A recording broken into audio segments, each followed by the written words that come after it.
yung mga pangangalang binanggit. But if I were these people, I will be happy na matuloy itong Blue Ribbon. And I will be more than eager na kahit hindi ako patawag ng Blue Ribbon, halimbawa isa ako sa mga pangalang ito, agad akong pupunta ron, kumprontahin ko yung nagbibintang sa akin na hindi totoo yan, kailan mo ako nakita mo ba talaga, etc. Nandito kasi yung pangalan ng isang kasalukuyang senador na miyembro ng minorya, kaya wag tayong magpapa-11. Dito sa dulo, alphabetical po kasi, ayan yung pangalan niya, Tulfo Erwin, Green Hills Village and House of Representatives. Kaya galit ang mamamayang Pilipino. Ang delivery ng pera mismo sa House of Representatives. Kaya dito, wag ho tayong magpapa-11 at ni Senador Jinggoy Estrada na matapang hinarap yung warrant of arrest, hindi nagpatinag, hindi tumiklop, hindi nagpatakot. Hinarap niya, ngayon nakakulong siya. At kanya nga harapin ang paglilitis. There are still many pending motions na sa aking pananaw lamang, dapat rinesolba muna ito ng korte.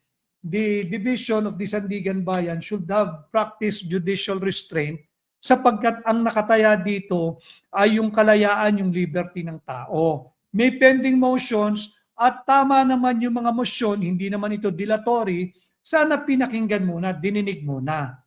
Dahil halimbawa meritorious yung argumentong nandoon sa motion at aaprubahan din later on, kawawa naman yung tao, deprived of liberty right away, immediately, tapos maaaprubahan yung kanyang motion. Paano yung mga araw that he is under incarceration?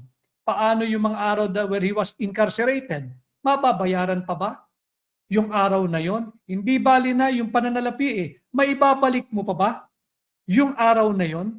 Yung mga oras na lumipas? Ang time is a great equalizer. Time is a great equalizer. You and I, yung pinakamayayaman, yung katamtaman, yung pinakamahirap, meron lamang ho tayong tigda 24 na oras isang araw. Yung mga pangangalang binanggit. But if I were these people, I will be happy na matuloy itong Blue Ribbon. And I will be more than eager na kahit hindi ako patawag ng Blue Ribbon, halimbawa isa ako sa mga pangalang ito, agad akong pupunta ron, kumprontahin ko yung nagbibintang sa akin na hindi totoo yan, kailan mo ako nakita mo ba talaga, etc. Nandito kasi yung pangalan ng isang kasalukuyang senador na miyembro ng minorya, kaya wag tayong magpapa-11. Dito sa dulo, alphabetical po kasi, ayan yung pangalan niya, Tulfo Erwin, Green Hills Village and House of Representatives. Kaya galit ang mamamayang Pilipino. Ang delivery ng pera mismo sa House of Representatives.